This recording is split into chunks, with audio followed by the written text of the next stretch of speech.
नमस्कार फ्रेंड्स, एक बार आपका फिर से स्वागत है मेरे चैनल पर। और आज मैं बात करूंगा एसओपी के बारे में। एसओपी बहुत कॉमन वर्ड है, हमने कई बार सुना है, स्टैंडर्ड ऑपरेटिंग प्रोसीजर। और हम सभी लोग इस वर्ड से फैमिलियर हैं। हम भली बातें जानते हैं कि एसओपी क्या होता है, स्टैंडर्ड ऑपरेटिंग प्रोसीजर में क्या लिखा होगा, क्या नहीं होगा। बट एक एसओपी में पर्टिकुलरली होता क्या है, आज हम वो देखेंगे कि एक एसओपी कैसे कंप्लीट मानी जाएगी, कि उसमें क्या क्या उसके डिस्क्रिप्शन कंटेंट में क्या क्या चीज़ होने वाली है। तो इसके बारे में अभी बात करते हैं। तो डेफिनेशन देखते हैं एसओपी की क्या होती है। Detail written instruction to achieve uniformity of the performance of a specific function.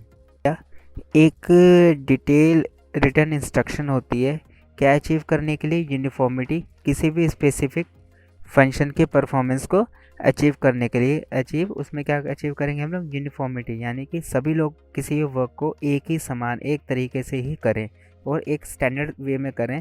तो कि जिससे अगर 10 लोग हैं तो वो 10 लोग एक साथ अगर वर्क भी कर रहे हैं, अलग अलग जगह पर भी कर रहे हैं, तो वो क्या है, वर्क की जो आउटपुट हो वो सेम आए। और सेम आउटपुट जब आएगी जब सब लोग एक ही तरह से काम करेंगे, और एक तरह से काम जब करेंगे जबकि कोई प्रोसीजर स्टैंडर्ड होगा। इसलिए एसओपी की काफ़ी इम्पोर्टेंस होती है किसी भी ऑर्गेनाइजेशन में, कि हमें स्टैंडर्ड ऑपरेटिंग प्रोसीजर यानी कि किसी वर्क को एसओपी के थ्रू या एसओपी फॉलो करते हुए करना है। अब एसओपी में देख लेते हैं होता क्या है, कि एसओपी बनती कैसे है, एसओपी में क्या क्या चीज़ लिखनी ज़रूरी है, कितनी इम्पोर्टेंट है। सिंपल सी बात है कि एक एसओपी कंप्लीट कैसे मानी जाएगी, उसमें क्या क्या होना चाहिए, उसी को डिस्कस करते हैं। सबसे पहले तो हेडर। हेडर क्या होगा, किसी भी एसओपी का टॉप का पार्ट। तो उस हेडर में क्या होगा, कंपनी नेम, यानी कि हमारी ऑर्गेनाइजेशन का कंप्लीट नेम विद एड्रेस। फिर आएगा डिपार्टमेंट, कि वो किस ऑर्गेनाइजेशन के किस डिपार्टमेंट की एसओपी है। उसका सब्जेक्ट, कि सब्जेक्ट क्या है। एसओपी नंबर, कि उस पर्टिकुलर एसओपी का कोई एक आइडेंटिफाइड नंबर होगा। Page number.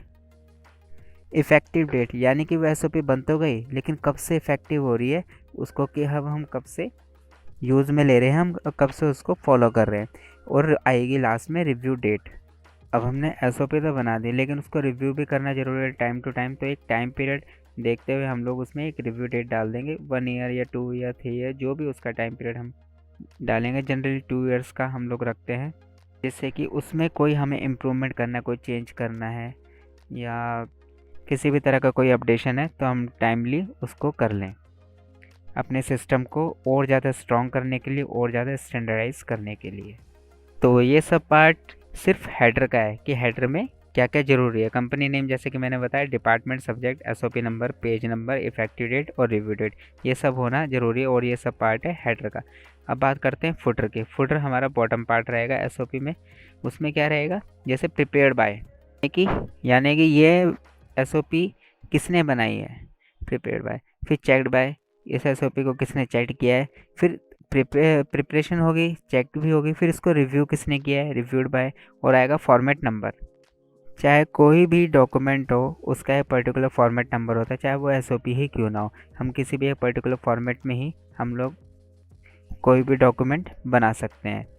तो प्रिपेयर्ड बाय में जो यूज़र होगा, जो बनाएगा कि एसओपी में क्या क्या चीज़ होनी चाहिए, किस तरह से फॉलो करेंगे। चेक्ड बाय जो रिस्पॉन्सिबल और अकाउंटेबल होगा, कि वो एसओपी पर्टिकुलरली सही बनी है नहीं बनी है, या उसको किस तरह से फॉलो किया जाए, पॉसिबिलिटी है उस स्टैंडर्ड प्रोसीजर को फॉलो करना या नहीं। फिर बाद में आता है रिव्यू।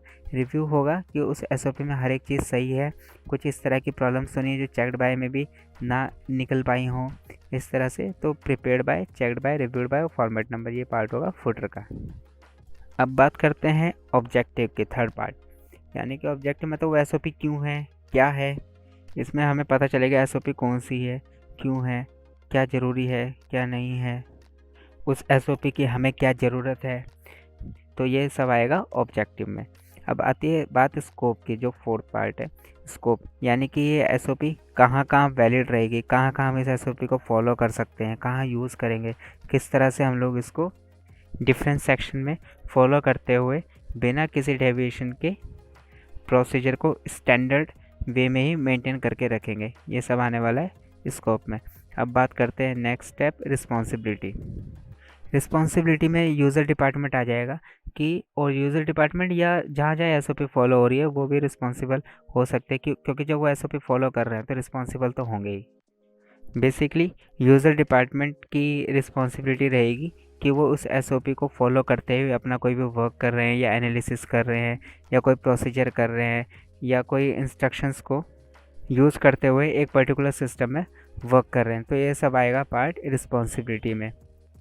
अब बात करते हैं अकाउंटेबिलिटी की। अकाउंटेबिलिटी क्या होगा? रिस्पॉन्सिबल पर्सन्स तो हैं वहाँ, लेकिन उसको अकाउंटेबल कौन है, मतलब उसके जवाबदेही कौन है कि ये एसओपी फॉलो हुई या नहीं हुई, सही से हो रही है या नहीं हो रही है। कुछ लोग कहीं डेविएट तो नहीं कर रहे हैं या बाईपास तो नहीं कर रहे हैं किसी भी प्रोसीजर को, या स्टैंडर्ड प्रोसीजर फॉलो ही नहीं कर रहे हैं, तो उसके लिए क्या है, अकाउंटेबिलिटी भी एक सेक्शन आता है एसओपी में।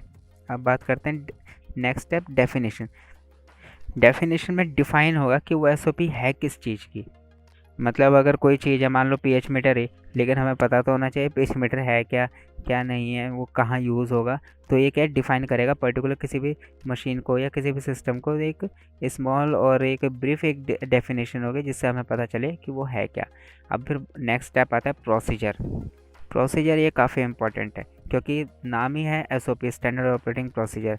और अब बात आती है प्रोसीजर की, तो इस प्रोसीजर को बहुत ही परफेक्ट वे में कहने का मतलब है बहुत ही रियलिस्टिक अप्रोच को देखते हुए हम इस प्रोसीजर को बनाने की कोशिश करते हैं, जिससे कि हम लोग स्टैंडर्ड रिटन में तो है, हमने लिख दिया कि हमें ऐसे फॉलो करना है, हम कोई चीज़ फॉलो करनी है स्टैंडर्ड वे में, बट रियल में फॉलो हो पा रही है या नहीं हो पा रही है, तो ये चीज़ हमें कहाँ से पता चलेगी? प्रोसीजर से। तो प्रोसीजर में लिखा होगा कि हमें क्या करना है, कैसे करना है, क्यों करना है।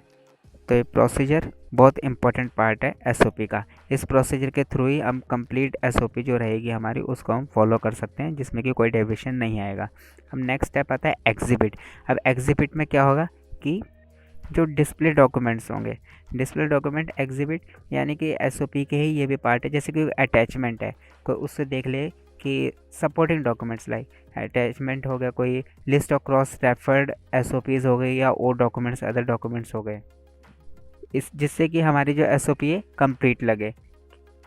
अब एसओपी जब भी हम बनाते हैं तो उसमें कुछ ना कुछ एब्रीविएशंस भी यूज़ करते हैं, हम कुछ शॉर्ट्स यूज़ कर लेते हैं, लेकिन अब कोई इंसान अगर उसको पढ़ रहा है, कोई पर्सन या कोई न्यू यूज़र उसको रीड कर रहा है, अब उसको पता ही ना चले अब हमने कोई एब्रीविएशन यूज़ किया है। तो इसलिए कि एक एब्रीविएशन भी एक पार्ट रहता है एसओपी का, जिसमें कि हम जितने भी एब्रीविएशन हमने पूरी एसओपी में यूज़ किए हैं, हम उसको क्या है लिस्ट आउट करके हर एक एब्रीविएशन को डिफ़ाइन करते हुए लिख देते हैं, यानी कि उसकी फुल फॉर्म लिख देते हैं।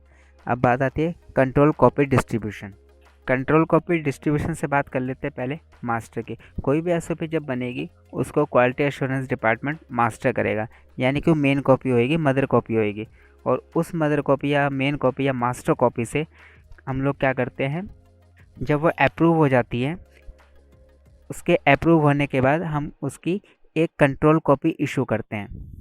और ये कंट्रोल कॉपी डिस्ट्रीब्यूशन की जो यहाँ बात हो रही है वो यही है कि उस मास्टर कॉपी का कहाँ कहाँ डिस्ट्रीब्यूशन हो रहा है एज अ कंट्रोल कॉपी, और कौन कौन डिपार्टमेंट, कौन कौन से सेक्शन उसको यूज़ करने वाले हैं। अब आते हैं लास्ट पार्ट पे, जो कि काफ़ी इंपॉर्टेंट पार्ट है, रिवीजन हिस्ट्री।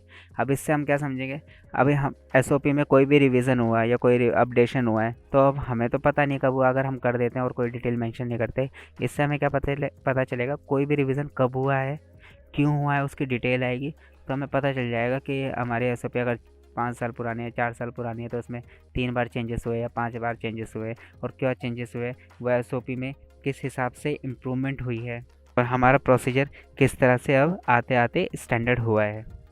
तो ये सब आएगा रिवीजन हिस्ट्री में। तो फ्रेंड्स, आज हमने जाना कि एसओपी, पर्टिकुलर एक एसओपी होती क्या है, उसमें क्या क्या होना ज़रूरी है। हम एक पर्टिकुलर एसओपी कोई भी बनाएं अगर, तो उसमें क्या क्या रखना हमें ज़रूरी है कि उसके बिना तो एसओपी बन ही नहीं सकती, यानी कि मैंडेटरी क्या है उस एसओपी में, क्या क्या चीज़ें ज़रूरी हैं। तो फ्रेंड्स, आज के वीडियो में बस इतना ही। उम्मीद है आपको वीडियो पसंद आई होगी। वीडियो को लाइक करें, शेयर करें, और इस तरह के और वीडियोस के लिए प्लीज़ चैनल को सब्सक्राइब करें और बेल आइकन पर क्लिक करना ना भूलें, जिससे आपको रेगुलर इस तरह के वीडियोस के नोटिफिकेशन आते रहें। तो मिलते हैं अगले वीडियो में। धन्यवाद।